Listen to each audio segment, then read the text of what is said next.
Bonjour à toutes et à tous, chers investisseurs CLF, pour ce point de marché hebdomadaire. Alors oui, j'en ai fait un il y a une semaine, j'en refais un cette semaine, mais bon, malheureusement, je vais pas pouvoir voilà, continuer cette cadence. Là, il se trouve qu'on a des week-ends prolongés, donc ça me donne un peu plus le temps.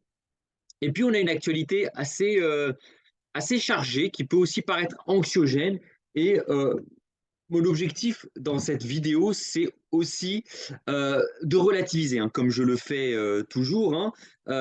Vous commencez un petit peu à à me connaître. Alors, sans plus tarder, on va partager l'écran.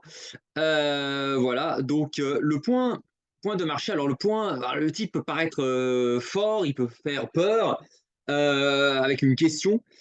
Est-ce que les États-Unis d'Amérique sont à deux doigts de la faillite? Alors, il faut bien prendre un titre, mais vous allez voir que la situation, là encore, elle est toujours plus complexe que cela. On peut pas, voilà, c'est pas noir ou blanc. Alors, pourquoi cette question? Pourquoi cette question? Alors, celles et ceux qui suivent l'actualité, vous avez pu observer qu'on a ce psychodrame autour de la dette des États-Unis. Ce qu'il faut savoir, c'est que aux États-Unis, en tout cas, il y a un plafond de, de dette au-delà duquel les États-Unis ne peuvent s'endetter. Voilà, ça c'est politique. Les démocrates comme les républicains, depuis des années, des décennies même, ont fixé un plafond au-delà duquel les États-Unis indiquent à leurs créanciers qu'ils ne pourront pas payer le surplus de dette. Donc forcément, quand on regarde en théorie, ça fait peur. On se dit, oulala, mon Dieu. Or, en pratique, ce plafond de la dette fait, après des consensus, après des discussions, des parlementations, etc., fait objet d'une négociation. Et à l'issue de ces négociations, historiquement en tout cas, le plafond de la dette est relevé. Qu'est-ce qui se passe actuellement? Aujourd'hui, les démocrates et les républicains n'arrivent pas à s'entendre pour faire relever le plafond de la dette. Donc, en pratique, en fait, voilà, ce plafond est périodiquement dépassé. Et en fait, à chaque fois, le gouvernement et l'opposition, ils sont obligés de s'entendre. Parfois, l'opposition veut dépenser plus, donc ils disent en gros, si vous n'acceptez pas de dépenser plus, nous, on ne vote pas l'augmentation du plafond de la dette. Et parfois, c'est l'inverse. Aujourd'hui, on a les républicains qui jouent un petit peu le rôle de on ne veut pas que le gouvernement américain fasse trop de dépenses. Et donc, du coup, ils n'arrivent pas à s'entendre pour ça. Et en théorie, le plafond de la dette sera atteint le 1er juin 2023. Et à moins que le plafond soit relevé, qu'est-ce qui va se passer au-delà du 1er juin 2023? Les services publics américains, de nombreux services publics américains seront obligés de s'arrêter, ce qu'on appelle le shutdown. Et en théorie, quelques semaines après le shutdown, les États-Unis pourraient ne plus rembourser leurs créanciers. Et là, on aurait, techniquement parlant en tout cas, les États-Unis en situation de faillite ou de défaut de paiement, comme le Liban ou l'Argentine. Donc, évidemment, quand je vous dis ça comme ça, brut de décoffrage, avec en plus le titre de la vidéo, on se dit, oulala, mais c'est la catastrophe, mon Dieu, c'est la fin du système, quoi. Et donc, évidemment, dans ce contexte, les catastrophistes en tout genre se hâtent de vous expliquer que cette fois, c'est la fin du système. Bon, et là, évidemment, le marché semble leur donner raison. Quand on voit le CAC 40, regardez un petit peu le CAC 40 qui s'est littéralement effondré cette semaine. Alors, au moment où je parle, c'est remonté, hein, le graphique date d'hier matin. On est repassé au-dessus de 7300 points parce qu'il y a des rumeurs comme quoi il va y avoir une solution, etc., etc., etc. Bon, toujours est-il que le CAC 40, en tout cas, a connu une semaine noire sur les marchés puisque on a perdu quasiment 300 points en ligne droite, hein, quasiment 5% de baisse en ligne droite. Et évidemment, ce qui a fait monter le CAC 40 durant ces derniers mois, LVMH, eh ben aujourd'hui, c'est LVMH qui prend le bouillon. Donc là, je vous ai fait le graphique de LVMH. Hein, donc on a une chute assez forte, hein, quasiment 10%, hein, le titre perd 10%, et évidemment, à sa tête, Bernard Arnault, évidemment, l'homme le plus riche du monde qui a vu sa fortune fondre de 11,2 milliards d'euros. Donc ça a été assez violent, surtout que bah, l'homme d'affaires tire sa richesse à 97,5% de ce groupe de luxe. C'est-à-dire que 97,5% de la fortune de Bernard Arnault, en fait, ce sont ses actions LVMH. Et donc évidemment, ça a été vraiment une semaine noire pour le CAC 40 et pour LVMH.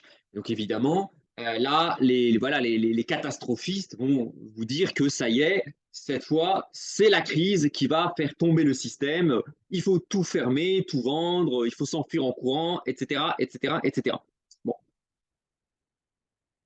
est-ce pour autant la fin du monde, ou tout du moins la fin du système?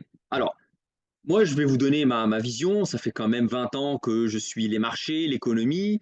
Bon, chaque année, quasiment, se joue ce psychodrame du plafond de la dette qui permet à l'opposition de faire pression sur le gouvernement pour soit serrer la ceinture, soit au contraire lâcher les dépenses. Sous Obama, je rappelle, les États-Unis ont vécu au-dessus du plafond de la dette pendant plusieurs semaines et ont dû temporairement fermer des services publics. Ça, pour celles et ceux qui s'en souviennent, on était dans les années 2000, je me souviens plus, 2013, ça va être 2013-2014, et les républicains, qui étaient farouchement opposés à l'Obamacare notamment, ont menacé, ont fait pression sur Barack Obama, sur l'administration démocrate, pour ne pas voter le relèvement du plafond de la dette. Et ça a entraîné, là on a carrément été jusqu'au dépassement du plafond, donc là une grosse partie des services publics a dû être arrêtée aux États-Unis, avec beaucoup de fonctionnaires au chômage technique. Et puis finalement, bon, bah, je vais dire, les républicains et les démocrates, c'est bonnet blanc et blanc bonnet. Personne n'a intérêt à ce que les États-Unis fassent faillite, fassent défaut sur leur dette.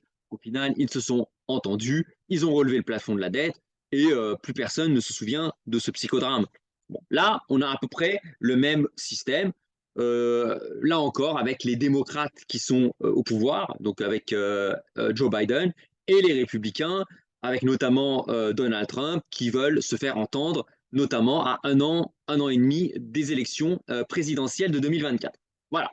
Mais en réalité, honnêtement, il n'y a pas du tout, en tout cas, péril en la demeure. Là où il commencera à y avoir un problème au niveau de la dette américaine, alors certes, les États-Unis sont surendettés, c'est le jour où les États-Unis n'arrivent plus à exporter leur modèle. Le jour où, par exemple, le dollar ne sera plus la monnaie de réserve, le jour où les États-Unis ne pourront plus envoyer leurs porte-avions n'importe où dans le monde, là, oui, on pourrait commencer à avoir de sérieux doutes sur la capacité des États-Unis à, à rembourser leurs dettes. Mais au moment où je vous parle, aujourd'hui, hein, les États-Unis, ce sont les États-Unis d'Amérique qui sont l'Eldorado de l'industrie, des nouvelles technologies, du progrès, etc. Hein. Ce n'est pas l'Europe. Hein. L'Europe, on a le luxe, on a LVMH, c'est très très bien. Mais bon, c'est pas avec ça qu'on va aller sur Mars. Hein. Aujourd'hui, hein, n'en déplaise aux américanophobes, ce sont les États-Unis qui aspirent, qui attirent la croissance chez eux, avec aussi une puissance émergente qui sont l'Inde, la Chine, mais aujourd'hui, ce sont les États-Unis. Malheureusement, l'Europe est à la traîne. Et d'ailleurs, si on sort du CAC 40, puisque évidemment, si vous allez voir les analystes, on va vous dire le plafond de la dette effraie les marchés, le CAC 40 chute, LVMH perd de l'argent à cause du plafond de la dette aux États-Unis, etc., etc. En réalité, les choses sont beaucoup plus compliquées que ça. Et il y a un marché qui le voit très très bien, c'est le marché du Forex. Là, je vais vous mettre des graphiques sur le Forex. Là, vous avez à gauche le dollar index, c'est-à-dire qu'il mesure la force du dollar par rapport à un grand panier de devises. Et regardez, depuis le début de cette crise de la dette US, du plafond de la dette US, le dollar ne cesse d'augmenter. le dollar ne cesse de s'apprécier. Et là, vous avez à droite l'euro contre le dollar, et vous avez l'euro qui n'arrête pas de baisser par rapport au dollar. Honnêtement, franchement, de vous à moi, si un pays était réellement à deux doigts de la faillite, est-ce que vous croyez que sa monnaie irait crever le plafond? Est-ce que vous croyez que sa monnaie va s'envoler? On voit bien que les gens sérieux, je ne parle pas des analystes de pacotille, mais les gens sérieux, clairement, ne croient nullement au risque de faillite des États-Unis d'Amérique. Sinon, croyez-moi, le dollar américain s'effondrerait littéralement. Regardez les pays qui ont réellement fait faillite, regardez le Liban, regardez l'Argentine, regardez le Venezuela, regardez leur monnaie où elles en sont. Hein. Regardez la Turquie qui a quelques soucis, regardez où sont les monnaies de ces pays. Regardez les États-Unis, le dollar se situe à une de ces périodes historiques où il n'a jamais été aussi fort contre un ensemble de devises. Regardez les graphiques. Donc très clairement, les marchés, les spécialistes de marché ne croient pas que la grosse crise, la dernière des crises va arriver à cause de ce plafond de la dette. Et autre exemple, l'or, l'or qui déçoit beaucoup. L'or qui déçoit beaucoup, on est repassé en dessous des 2000 $ l'once, on est à 1961 dollars l'once, donc l'or déçoit pas mal. Et là encore, si réellement on était à deux doigts de l'implosion du système, l'or aujourd'hui, il devrait partir au plafond. Or, l'or, c'est pas terrible. Alors, on peut pas dire que l'or s'effondre, hein, attention, mais c'est pas les grosses performances, quoi. Donc on voit bien que le système est quand même assez résilient. Le système, le marché en tout cas, croit en la résilience du système. Alors, est-ce que ça veut dire que il faut que, on va dire que qu'il n'y a rien, que le fait que le CAC baisse, c'est juste une petite crisounette au niveau du CAC 40. Le fait que l'or se tasse, est-ce que ça veut dire qu'il faut vite vendre l'or parce que l'or, ça ne sert à rien? Là encore, il faut nuancer. Il faut nuancer. En réalité, en réalité, ce qui se passe, c'est que les marchés ne croient pas en la faillite des États-Unis, très clairement. Par contre, ce que les marchés voient, c'est qu'il y a des risques. Il y a des risques. Tout n'est pas rose. Hein, on se réveille, on se dit, ah, tiens, il y a des risques. Il y a pas, voilà, on n'est pas dans un scénario boucle d'or. Ce qui explique que le dollar augmente. Parce que le dollar, quoi qu'on en dise, le dollar sert de valeur refuge. Le dollar sert de valeur refuge lorsque les marchés se posent des questions. Et là, en fait, les marchés se posent des questions, mais pas nécessairement la question est-ce que les États-Unis vont faire faillite ou pas.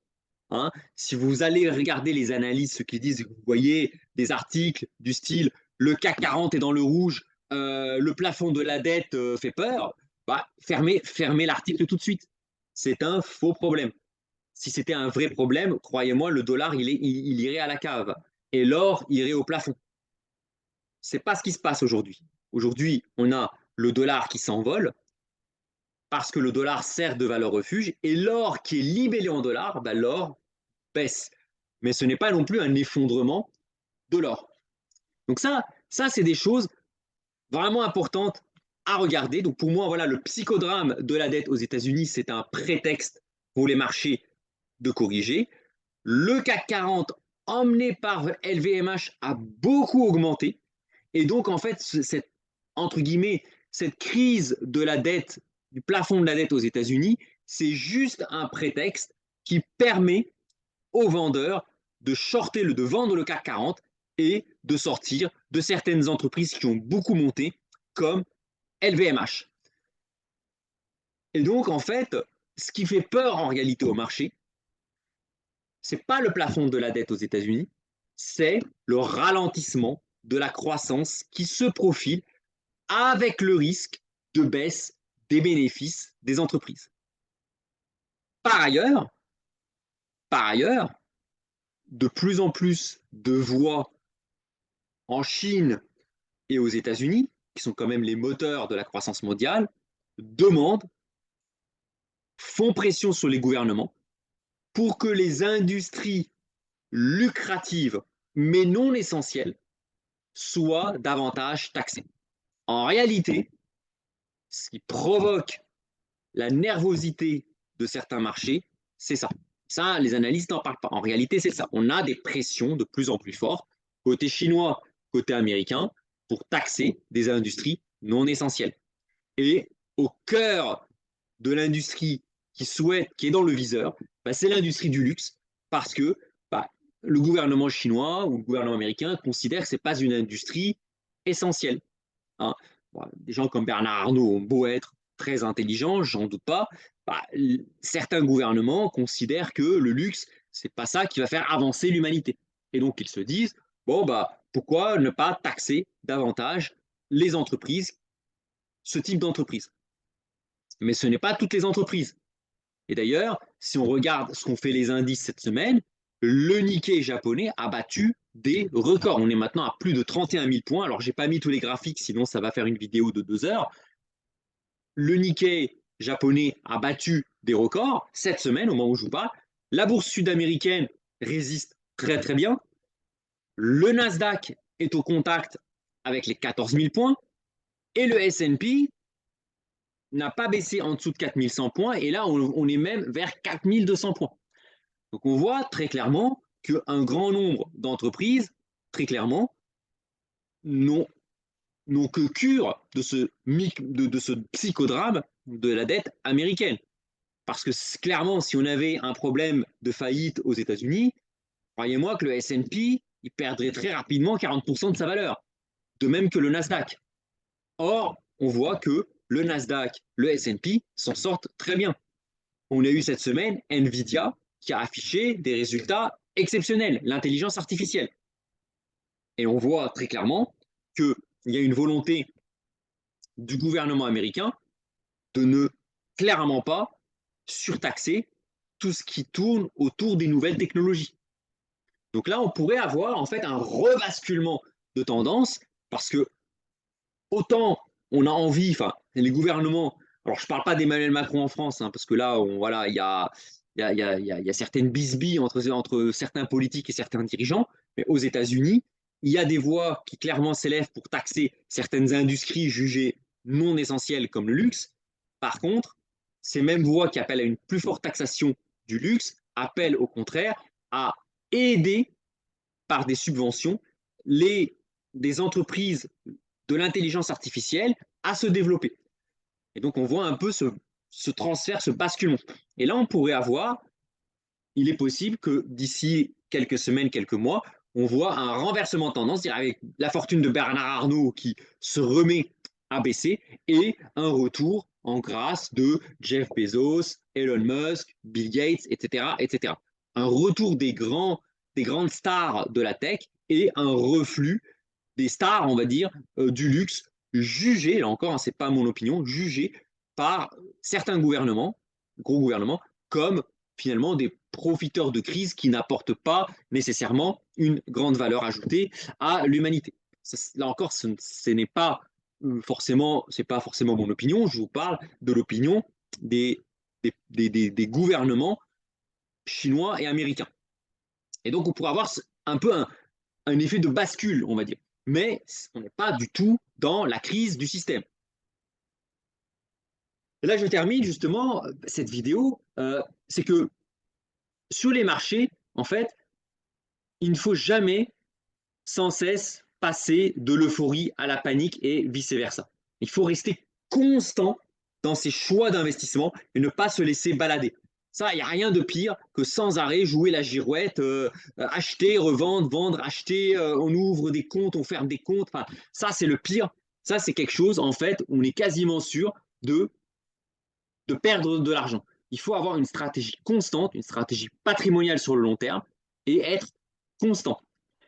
Les phases de baisse sont souvent des opportunités d'investissement, surtout des indices, matières premières, métaux précieux, et obligations.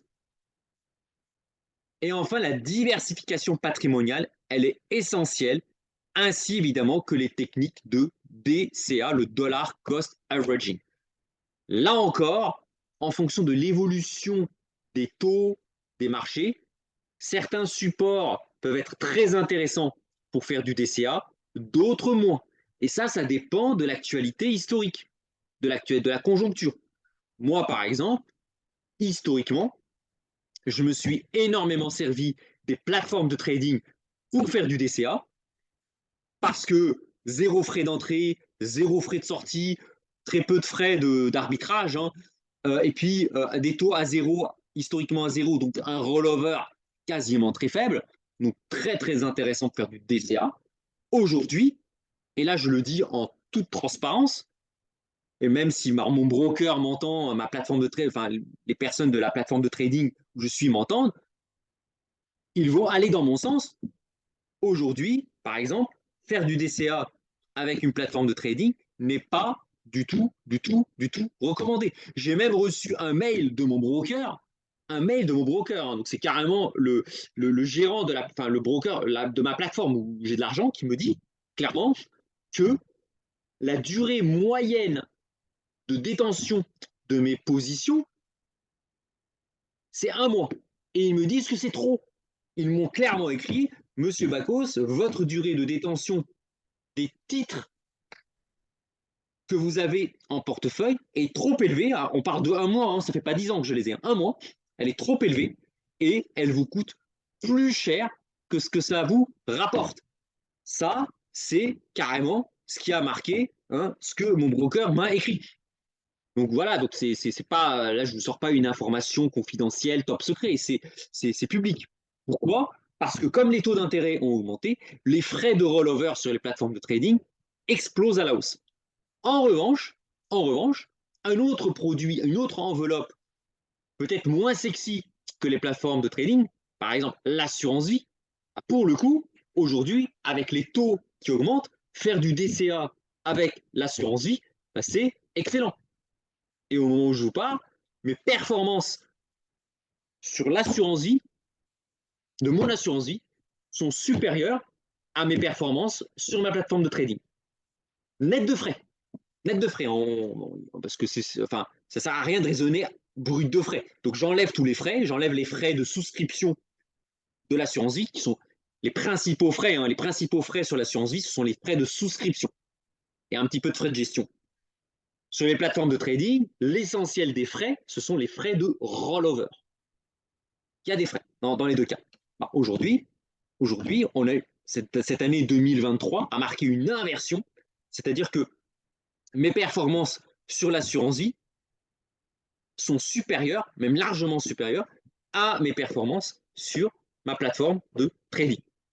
Ce n'est pas lié au fait que mon broker est mauvais ou que l'assureur chez qui je suis, waouh, il est génial. Ce n'est pas lié à ça. Alors oui, je suis sur une assurance vie à architecture ouverte, ce qui me permet d'investir dans quasiment tous les produits de la planète et de faire du DCA sur quasiment tout. Donc effectivement, moi, c'est ce que je demande à mon assureur. Hein. C'est vraiment d'avoir une architecture vraiment qui soit hyper ouverte pour vraiment faire un vrai DCA. Voilà. Donc aujourd'hui, effectivement, j'ai de meilleures performances sur l'assurance vie que sur la plateforme de trading. Et donc ça, c'est lié au fait que les taux qui sont en train de remonter desservent, font exploser les frais de rollover sur les plateformes de trading. Par contre, les taux qui augmentent rend les obligations, l'achat d'obligations, beaucoup plus intéressant au travers de l'assurance vie, qui permet d'absorber en grande partie les frais de souscription. Parce que sur l'assurance vie, les frais de souscription ne dépendent pas du tout du niveau des taux d'intérêt, ils sont constants. Évidemment, si vous avez des frais de souscription, je ne dis pas de X%, et que vous avez des taux qui passent de 0% à 2X%, ben vous voyez bien que finalement, en à peine 1 an, vos frais de souscription sont absorbés, sont mangés par les performances de votre portefeuille obligataire dans l'assurance vie. À l'inverse, sur les plateformes de trading, quand les taux augmentent, les frais de rollover montent. Là, on a des frais de rollover à 4% par an. Hein, ce n'est pas 4% ou 4,5% ou 5% de frais de souscription versés en une fois, payés en une fois au moment de mettre l'argent sur la plateforme, c'est tous les ans. Tous les ans, boum, boum, 4% qui sont débités sur votre compte. 4 à 5%. Et c'est débité au jour le jour, ce qu'on appelle le rollover journalier. Et donc là, évidemment, plus les taux augmentent et plus les frais de rollover sur la plateforme, en fait, bouffent votre performance. Et moi, clairement, c'est aujourd'hui ce que j'observe. Hein, j'observe vraiment ce basculement. Donc, tout ça pour vous dire, en réalité, que quelle que soit la situation de marché, il n'y a, faut jamais passer dans les extrêmes. C'est jamais l'euphorie, c'est génial, c'est super, on va faire de l'argent facile, c'est super. Attention, mais c'est jamais non plus la fin du monde, la catastrophe. C'est des jeux de bascule. Hein. Au moment où je vous parle, on a un jeu de bascule, on a le luxe qui perd un petit peu de sa superbe par rapport au high-tech, lesquels les high-tech ont énormément souffert en 2022. Le luxe a bien profité en 2022 et début 2023. Aujourd'hui, on a un retour de manivelle du secteur du luxe vers le secteur des high technologies. On pourrait avoir la revanche des obligations contre les actions. On voit que les actions sont quand même commencent à devenir très chères. C'est pour cela que le CAC 40 a baissé. C'est pas à cause du plafond de la dette, c'est à cause de ça. D'ailleurs, si vous aimez l'histoire, vous regardez quand la crise de 1929 s'est déclenchée. Alors aujourd'hui, avec le recul, on dit oui, les marchés étaient surévalués, il y a eu un krach boursier, la bourse s'est ajustée. Mais ce qui a servi de prétexte au krach boursier de 1929, c'était certaines entreprises on a émis des doutes sur la comptabilité de certaines entreprises. On se demandait si la comptabilité de certaines entreprises était correcte. Ça vous rappelle rien? Ça vous rappelle pas 2001 avec le scandale Enron? Ça vous rappelle pas 2008, 2009 avec Lehman Brothers? C'est la même histoire. Les marchés étaient surévalués en 1929, ils ont corrigé. Aujourd'hui, certains marchés, pas tous, sont assez chers, notamment le luxe, notamment le CAC 40. Hein. Honnêtement, quand j'ai vu que, par exemple, la fortune de Bernard Arnault est équivalente au patrimoine de 20 millions de Français, bah, je me pose des questions. Je me dis, ok, le gars, il est génial, j'ai pas de problème avec ça, mais quand même, il y a une bulle. Et effectivement, le marché est en train de corriger. Pareil, on a eu longtemps les taux qui étaient à zéro avec les actions qui étaient au plus haut. Bah là, les taux sont remontés. Les taux qui remontent, bah forcément, les plateformes de trading qui étaient très avantageuses pour faire du DCA deviennent beaucoup moins avantageuses à cause du rollover. Et certains parents pauvres, certains types de placements qui étaient un petit peu décriés, hein, comme l'assurance vie par exemple, bah, l'assurance vie, attention, je parle de l'assurance vie à architecture ouverte, parce que si vous allez dans une assurance vie, vous n'avez que 2-3 unités de compte et le fonds euro de l'assureur, vous n'allez pas aller très loin. Je parle vraiment des assurances vie, des vraies assurances vie, pour moi, à architecture ouverte, où on peut faire pas mal de choses. Hein. Bah, celles-ci, finalement, tirent leur épingle du jeu. Voilà. Mais ça, c'est le balancier du marché hein, qui va d'un sens à un autre. Et toute l'astuce patrimoniale consiste à diversifier ses enveloppes patrimoniales, diversifier ses investissements, faire du DCA sur un grand nombre de classes d'actifs pour accroître sa surface patrimoniale. Voilà. Là, je termine la vidéo par un exemple assez simple. Certaines personnes qui me suivent, que j'accompagne en gestion de patrimoine, me le diront. Aujourd'hui, il y a un produit structuré qui est très intéressant, qui est éligible à l'assurance vie à architecture ouverte qui sort, avec un rendement de 10%. Bah, c'est un très bon point d'entrée. Attention, j'ai dit un très bon point d'entrée. Je n'ai pas dit qu'il faut faire un all-in sur le produit en question. Surtout quand on ne connaît pas comment les produits structurés fonctionnent. C'est un fonctionnement assez spécial. Bon, moi, je m'y connais parce que j'en ai fabriqué moi-même quand j'étais en salle des marchés. Mais tout le monde, il faut connaître ce type de produit. Bon, moi, j'accompagne les personnes qui me font confiance dans ce type de produit, mais il faut connaître. Et moi, ce que je conseille, c'est d'investir petit à petit, un petit peu. ce qui permet aussi d'apprendre, de se former sur comment fonctionnent ces produits. Et ça peut être très intéressant. Par exemple, moi, c'est ce que je fais sur cette assurance vie architecture ouverte, c'est je fais du DCA sur ce type de produit structuré.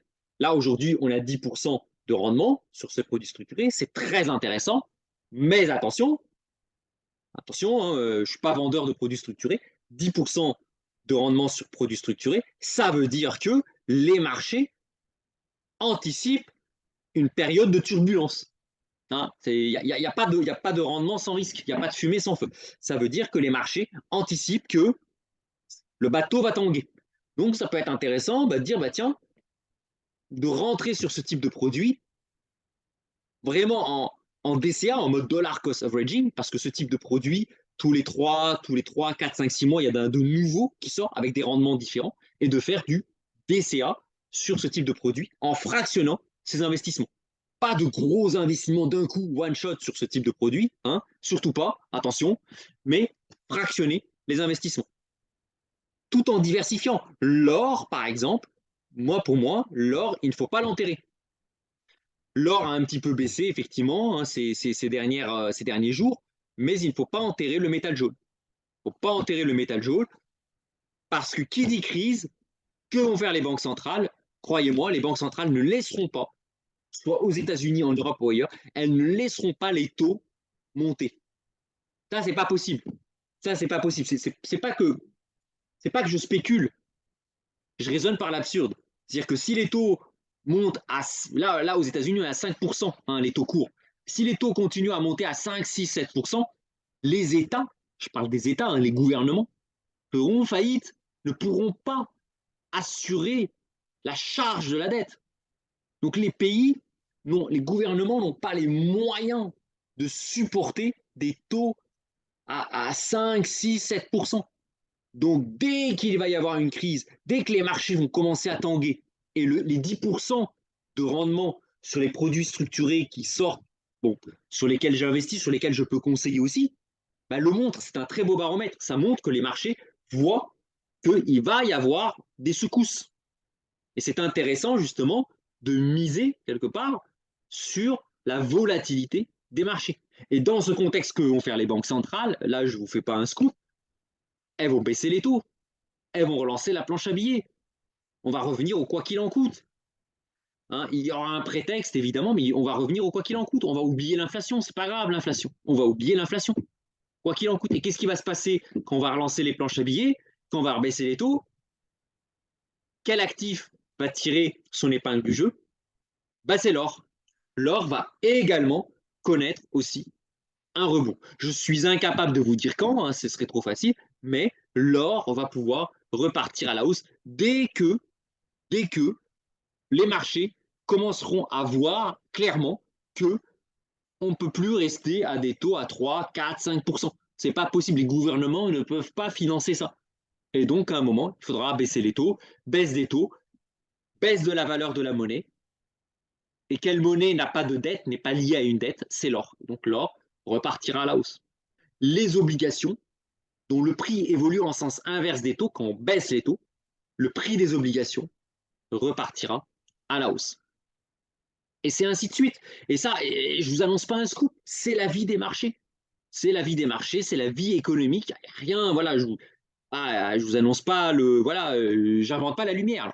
C'est la vie des marchés. Et ce qui est important, et c'est comme ça qu'on atteint la liberté financière, c'est de profiter de ces cycles de marché, de ces vagues, pour les surfer au bon moment et rentrer au bon moment dans ces phases de marché. Voilà. Là, aujourd'hui, c'est vrai que jouer la montée du risque et la montée de l'aversion au risque sur les marchés au travers des produits structurés, par exemple, de la volatilité, bah, ça, c'est intéressant. On sait que demain va être incertain. On sait qu'on va vers des jours où on ne sait pas où on va. Là, c'est pareil, je ne vous apprends rien. Bah, c'est intéressant, justement, de jouer là-dessus. C'est comme ça, en fait, qu'on construit son patrimoine. Surtout, ne pas jouer la girouette. Hein. On achète, on investit, paf, à peine qu'on a mis de l'argent, 3 semaines après, on retire tout. Ça c'est le truc à ne pas faire. Ça, c'est vraiment la chose à ne pas faire. C'est soit acheter, vendre de manière complètement aléatoire, soit faire un all-in. Hein. Moi, je sais pas si quelqu'un me contacte et me dit bon, j'ai 100 000, Alix, j'ai 100 000 euros de patrimoine, je veux mettre 100 000 euros dans le produit structuré là, à 10%, hein, que je viens de parler. J'ai dit non, on ne peut pas faire ça. Non, on ne met pas tous ses œufs dans le même panier au même moment. On éclate ses risques, on diversifie les classes d'actifs et on fractionne les investissements. Voilà. Alors oui, ça fait plus de travail, hein, ça, oui, plus de travail administratif, plus de paperasse, hein, ça fait pas mal de paperasse, hein, ça j'en ai conscience, mais vaut mieux ça que un investissement one shot et après on prie pour que la balle va dans le bon sens. Voilà un petit peu pour cette vidéo. Donc voilà, bah, en 2 mots, rien de nouveau sous le soleil. On assiste au psychodrame de la dette aux États-Unis. L'échéance, c'est le 1er juin.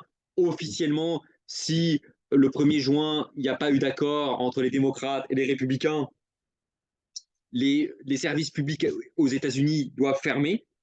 Et si aucun accord n'est trouvé dans quelques semaines, officiellement, les États-Unis seront en faillite, en défaut de paiement.